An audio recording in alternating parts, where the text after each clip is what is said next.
I think that I've been doing what we should do. I believe that it's our duty to preserve our language and culture when they are facing danger in our homeland. This is Uyghur Stories. Stories from the Uyghur diaspora. Hi, John. Hi. For today's story, I would like to start from my mother's experience. She spent several years really trying to dig into the similar words in between English and Uyghur. Mm-hmm. She lives in Sydney. She has also opened a Uyghur language school. It's like a Sunday school that she really fought for because it was really complicated to bring the kids from the diaspora from Sydney to get interested in their own language. And I mean, they have like full week of school, and why come to a Sunday school to learn Uyghur, right? So my mother really, for her, this letting like transmitting Uyghur language to the next generation, especially in the situation of diaspora community, was so important. So she really like stressed this issue, and she really kept fighting despite all the negative wave, even from the community. And now she has like other teacher working with her, and also a lot of children who went to her school, and then they can speak, like they can communicate in the mother tongue with their parents. So she had this idea of she noticed that there are a lot of similar words in between English and Uyghur.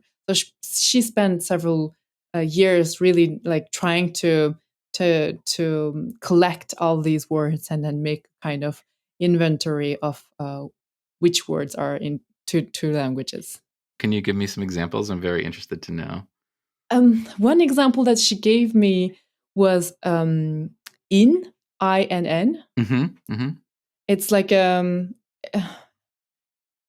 is it like, correct me if I'm wrong, like is it like because my memory is not really good for the moment, it's like nest for it's like a nest, right? It's like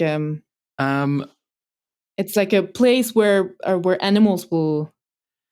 Oh, well, yeah. I mean, so in English, or at least in the US, we use in to mean sort of like a small and quaint, kind of like a hotel, but it's for people. So it's like if I was visiting you in the French countryside, I might be very excited to stay in a cute little inn while there. So it's not like a big hotel, but it's a place where you'd have a room for the night. Yeah, so it's like there's this idea of like a coziness in a small place where you feel like you're comfortable at home, right? So in Uyghur, there's a word in, ini, which means it's the I don't have the English word, but it's nest for snakes. You know, like they put themselves in this hole and then they stay there. But there's like the kind of connection for. That's funny. Kind of like a burrow. Is maybe the word, like a hole in the ground that an animal lives in. Yeah. That's really funny. Yeah. Well, I would rather come to the French countryside and stay in an inn than a den for snakes. But that's funny. But there's a connection, right? It's like this in.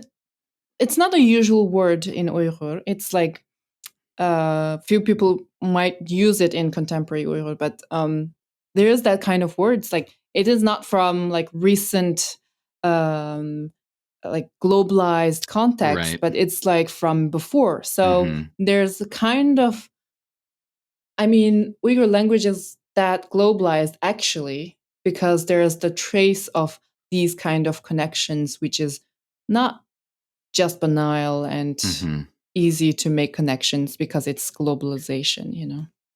Yeah.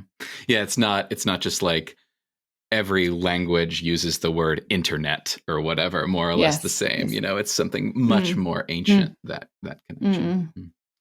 Well, this may be a good time to segue into your conversation with Dr. Gulnar Eziz, who is looking at some of the history of the language. Is that right? Yes. Yeah. She she tried to give me the whole picture of where Uyghur language came from. And also, of course, she is a linguist. And from a research point of view, we cannot really go and do research on spoken language for these kind of ancient languages, right? So we have to go back to manuscripts or scripts. So her work is mainly focused on scripts. So she will give me really in-depth presentation, I would say, of in which area we used which script. Hello, Dr. Mukaddas Mijiz. It's nice to meet you, and it's my honor to be here. I'm so glad we have this podcast built up recently, and as you know, my name is Gulnar Eziz, and I am a language instructor at Harvard. Recently, I'm teaching Uyghur and the Chagatai language, which is Eastern Middle Turkic language. Today, I would like to introduce a little bit about Uyghur language background, historical background, and the current language issue, maybe, and also maybe some of my research interest. This is a really exciting talk because a lot of people know who are the Uyghurs now. They're starting to know who are the Uyghurs, and they don't really understand where we're from and what kind of culture we have and what kind of language we speak. And because I think Uyghur language is the part of like the very essence of our identity. So I would like to, for our audience to know what is this language is about and where it is came from and how complex it is and how historical it is and how important it is also to have this language existed in the diversity of different languages in the world. So I'm really so honored to have you, and please give us a little bit of background of where Uyghur languages came from. Let's focus on the language, like scripts, what kind of different scripts Uyghurs used. In old Turkic period, especially the Uyghur kingdom period, people used Orhun script. We know it's like written on the stone, right? We had a lot of manuscripts like Bilge Kağan, Gültekin, these Tonyukuk, these manuscripts studied a lot. After that, we used old Uyghur script. And then in the 10th century, Uyghurs, especially in the Karahanlit Uyghur kingdom, they start believe Islam. And then the people start use Perso-Arabic based script, so the Uyghur Arabic script. And then in the Middle Turkic period, which is like in the Chagatai Uyghur language period, and people start to use Chagatai Uyghur script, which is similar to Arabic script, but there are some changes happen. And then in the modern Uyghur time period, like I would say in the middle of 20th century, Uyghurs start use modern Uyghur Arabic script. And then we also use equally using the Uyghur Latin script. And in the Central Asia part, people also use Cyrillic scripts. So it is complicated. And even in the Chagatai, which is Eastern Middle Turkic period, that is 600 years materials. We have a lot, 600 years manuscripts. It is not easy to read and understand because, we can come back to discuss that later, but it is like the Arabic, Persian, and the Turkic, kind of like a trilingual mix, this kind of like materials. We have a lot. And later on we start to use like modern Uyghur, we called, and really kind of our like older scholars from 1950s, 1955 to 1960s, they went to all different region in our land and collected the oral materials, and they try their best to standardize a modern Uyghur. It took at least 20 or 30 years, and then we have like modern Uyghur dictionary and orthography rule, all of them. So yeah, it is really complicated, but in my view, I feel we have so many cultural materials in different scripts. I'm really like, I feel like Uyghur people are really smart, and they know how they kind of document their materials, and even they use different scripts. Yeah, it's the fascinating part because you're right. You're absolutely right. Because for people from the 7th and 8th century using like different languages or using even different scripts in one land was a very common thing. And it was like, it was used, it's like a very usual thing. And that shows like how multicultural people were from that period. And multiculturalism is not something strange for us. Like we were in that kind of like crossroad of different cultures, different languages, different scripts, and that's really fascinating. Yes, yeah. For example, we borrowed nouns and adjectives, types of part of speech, and then we add like the Uyghur origin verb and create like compound verbs. Yeah, that is so interesting. For example, terbiye, this is the Arabic loan word, means education.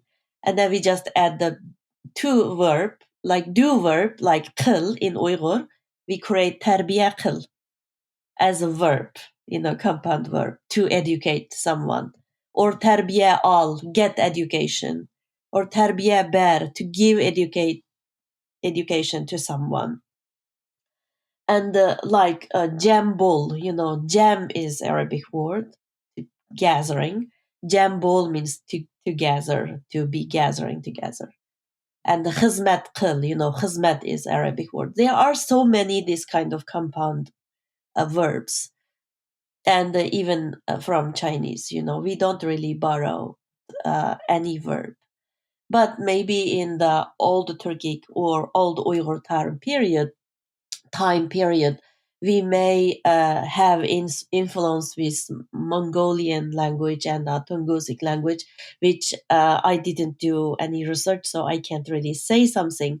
But yeah, some Turkologists, scholars, when I have a conversation, they did tell me, check it out, Mongolian language. So, okay, I'm going to study that and then go into that level. Yeah. But this is really interesting. So, what I'm hearing you saying is we borrowed nouns and adverbs and adjectives, but we never um, imported verbs. So, like, actually, we brought in some new, probably some new ideas, and then we turned them into our own idea. Like we really observed them, and then we turn into Uyghur.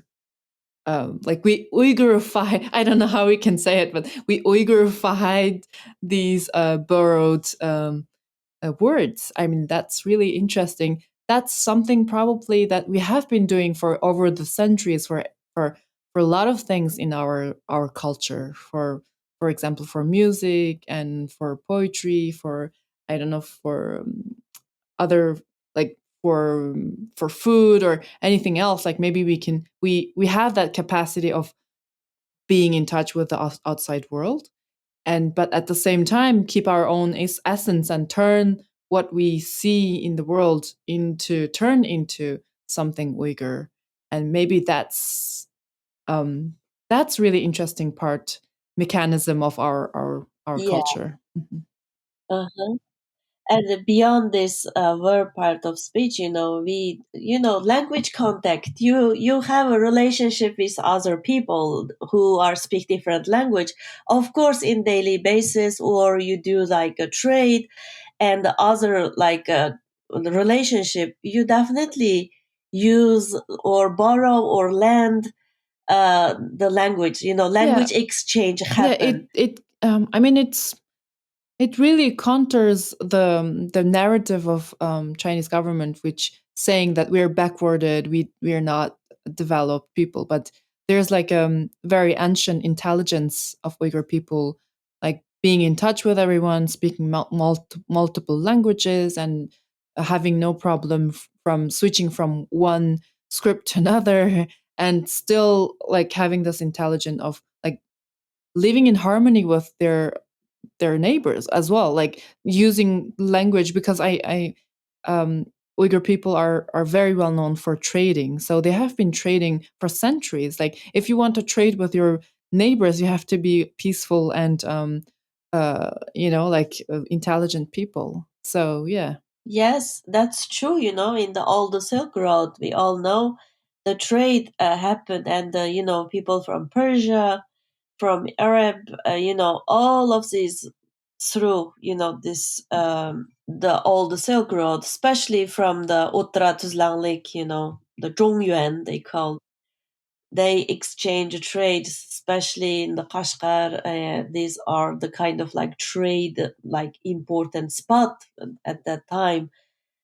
And the business, as you said early, that is, you have to speak very kindly with your customer to do like this business, right? So Uyghurs are really smart at that time in the Chagatai language, like that time period. Most of the people are trilingual, not only bilingual. They are trilingual. They are in the university or college at the madrasa. They are not only learn religious, they are not only recite Quran. That's not true. They study religious, they study philosophy, they study Arabic language, art, and they study Persian language, art, mathematics, astronomy. They study all of these subjects at the same time. It's not only recite Quran and just become a mullah. No, that's not true. So after you finish the madrasa in Kashgar and the Yarkand, actually in Kashgar they have like kind of like the Harvard University, something like that, equal, the the madrasa. They graduated. That means they got their PhD level. I would say that, because they are not in these days in modern these currently. For example, I got my PhD in linguistic anthropology. We just so narrowed our field. That the sub disciplines is so many. We divided really really small pieces. Even in linguistic field, some people just focus on phonology. Some people only focus on syntax. It's just a sub kind of like divided. But in early time period, they don't divide in that like small pieces. They are kind of like, if you graduated, you become like well known philosophy, politics, the religious, different languages, all of even science. So they graduate like that. And then I read one manuscript from Chagatai Taran period. In Yarkand, I think you may know this, the music, to learn music and get master of the music, the high level, people come to Yarkand from different countries, even from Istanbul, from Samarkand, from Bukhara, people come to Yarkand. To learn music. Yeah, to learn music and the theory of the music. Yeah. Yes. There are a manuscript in from Mm. Yarkand. Mm.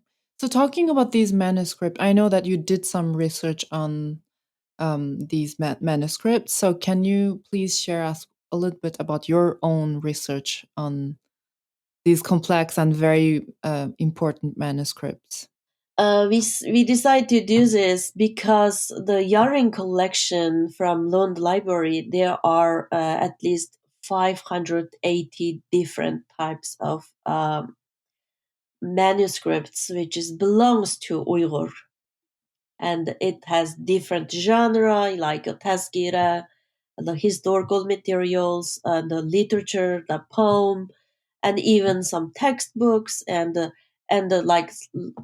like the folklore materials, daily basis, and some of them even they ask the local people describe, their daily basis, and some of them is the risale, different fields, how you do the baking things, the navayçılık risalesi, how people do the business, so the gerçelik risalesi, like that. So these are really, really important materials.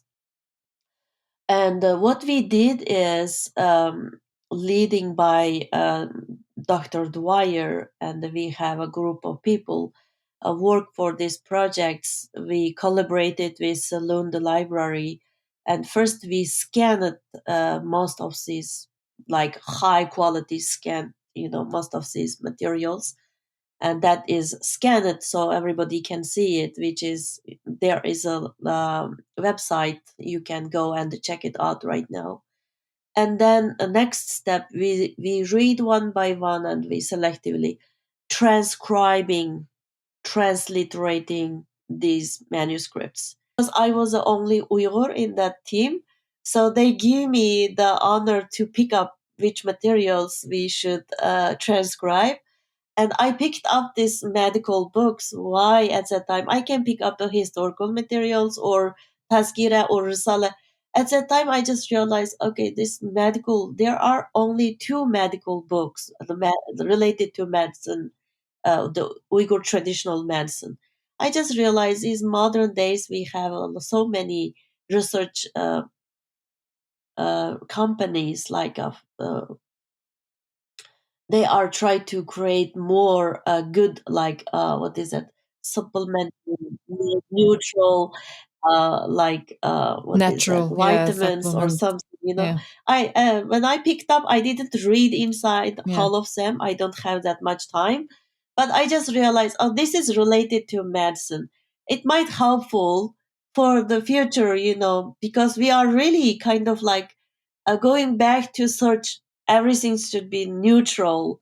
We want to eat like healthy and the neutral things. So this might be helpful for my like, The humanity. I mean, yes, yeah. not only for Uyghur but all of the like people in the earth actually, and the medical researchers can do some research. So my team also agreed for that choose, and we really deeply worked on that materials. It is online accessible, so everybody can go and check it out. And then based on what we did this research, and we also write a manual book. It is online, it's also open access. We didn't really print it, we don't have printed version. But what this manual book did is, whoever wants to learn Chagatai time period like materials, who wants to, oh, I really want to read this and understand this, so they can check it out, this manual book, to get to the understanding of the Chagatai Tarim period materials. We describe it, the, for example, if you have one manuscript, how you look at this physically, what kind of paper they use, what kind of feature they have, and the copies has, every single copies has different feature. Mm. And even like some letters, one person write in this way, another person write different way. So we describe that, and Mm. whatever we discovered from during the research, we described it. That manual book is also really valuable. Mm. And of course, this research, we need more people paying attention, and there are so many things to do.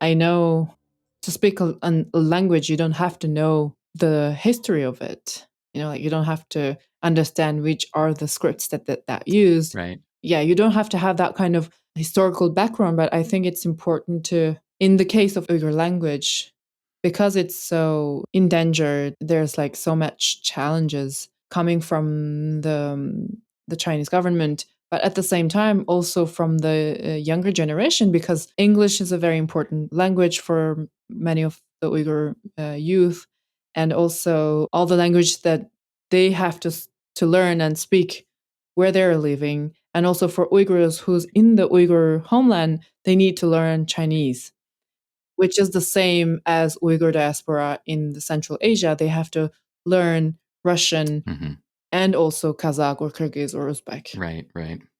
That's a challenge that I think so many diaspora populations face, is this tension between ensuring that traditions and ways of living are preserved, even as people adapt and assimilate, sometimes by choice and sometimes by, force or by government policy or things like that. And so, especially it seems to me, just from what I've learned from you over the last few months about this, is that because, there are certainly population centers, there are certainly places in the world where there are relatively larger Uyghur diaspora populations. There isn't one place, except for maybe Istanbul, where that's a particularly large group. So people are really sort of scattered, and therefore I would imagine it makes it that much harder, especially for something like the language, to continue when there's relatively few people around you to speak it. Yeah, because I mean, for the grown-ups, maybe they will have some phone calls with friends and family and have some kind of still have some kind of environment to speak in Uyghur. But for children, I think it's really challenging because their whole environment, like the school and their friends, and if they live, like as you said, in a relatively fewer diaspora people together areas, and they will have to like force themselves to learn this other language. I mean, I'm not saying that they consider Uyghur language as other language, but it's the reality of their lives, because that's another language. Sure. A foreign language. Yeah. And the fact that it's impossible for people living in the diaspora to talk to their relatives, family, friends still living in the Uyghur homeland, like that avenue to speak Uyghur is also totally cut off by the Chinese government. Yeah. Because before, like, maybe my brother and sister, or like younger generation than them, they could still go back and have like several months or several week really spending in fully Uyghur environment, and to have that connection and to know people that they love, their relatives, their grandparents, their cousins, and they had a kind of emotional connection and emotional memories about the place that their parents are referring to, or their parents are trying to let them understand. But now it's really even that became like so how do you call it, like not tangible. I mean, that became like so abstract. Yeah, exactly. Dr. Gulnar Eziz is making many contributions to the Uyghur language and the diaspora through her work. And one of those contributions is really charting and understanding how the language has evolved to what it is today, and sort of tracking the ways in which the language has changed and interacted with other languages, and sort of I think the argument she's making is that it is the adaptability of this language that has helped it survive for so long. And in so doing, maybe making an implicit argument about the importance that it continue to be spoken and be taught to young people, not just because it is such an important part of not just Uyghur culture, but all of human culture, but also because it is a language that has proven itself to be so adaptable to a sort of globalized world that it may have real lessons and value to offer all kinds of people. Yeah, it's true because there are people actively working on how to make Uyghur language fun and easily learnable for a younger generation, the next generation. So one of the people that we talked to last time, Muyesser Hendan, who was a poet that everyone loved her poem, actually, that she also has been working on maintaining a language school online. And she's also really relentless advocate for Uyghur language. And also she's trying a lot of different methods and different ways to make Uyghur language fun for the diasporic new generation. That's really cool, and I'm really excited to get to hear another conversation between the two of you, because that was a real highlight from the episode a few weeks ago. I think that I've been doing what we should do. I deeply believe that it's our duty to preserve our language and culture when they are facing danger in our homeland. In October 2017, seeing Uyghur teenagers become more and more distant from their mother tongue and culture, I realized we had to start from earlier age. So I voluntarily offered a Uyghur language class for Uyghur children. I had 20 students then, aged 5 to 12, which then extended to 2 classes in November 2018. We became a group of 4 teachers, used the rented classrooms, and taught a total of 47 students till August 2019, I guess, yes.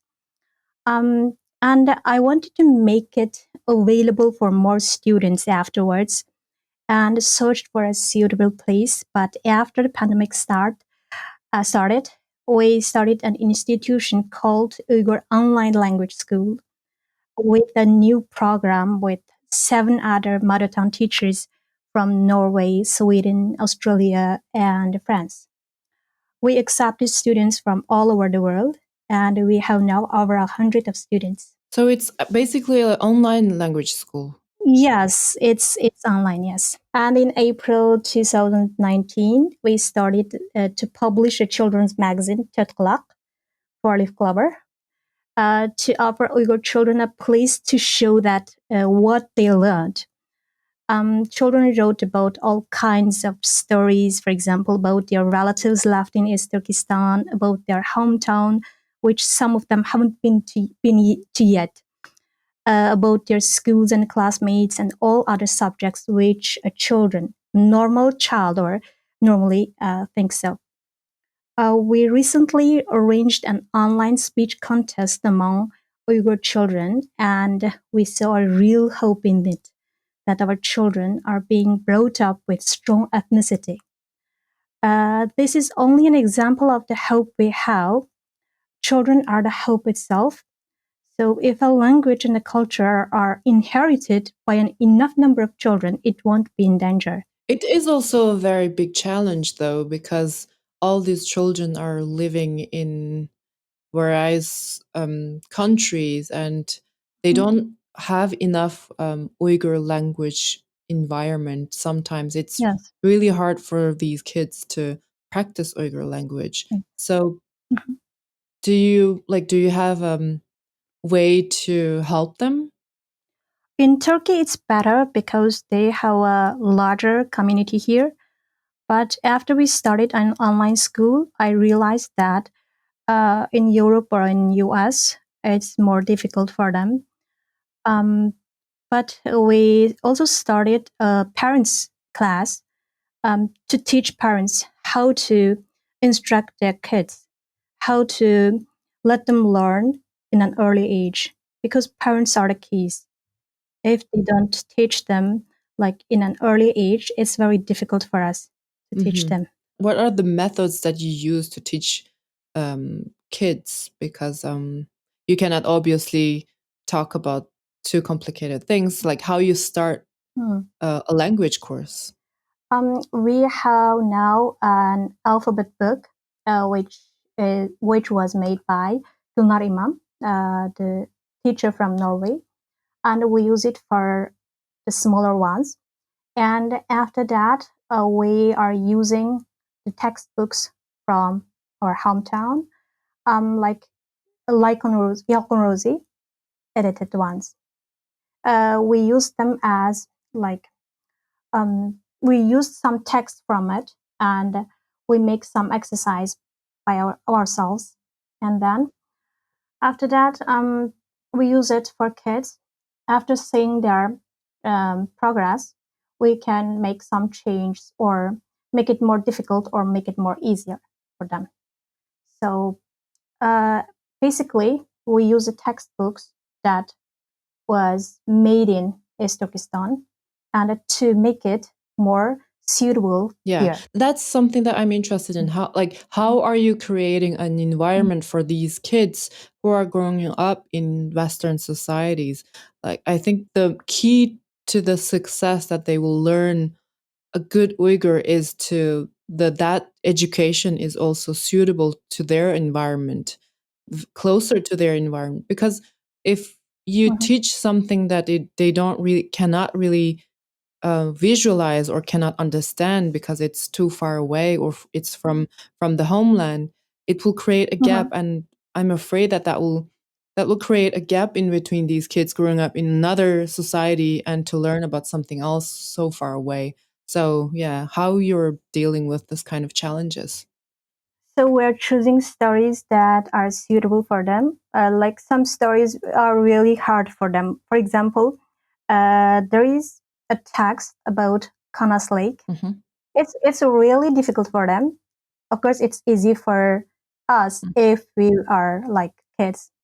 And then we deleted that one from our schedule.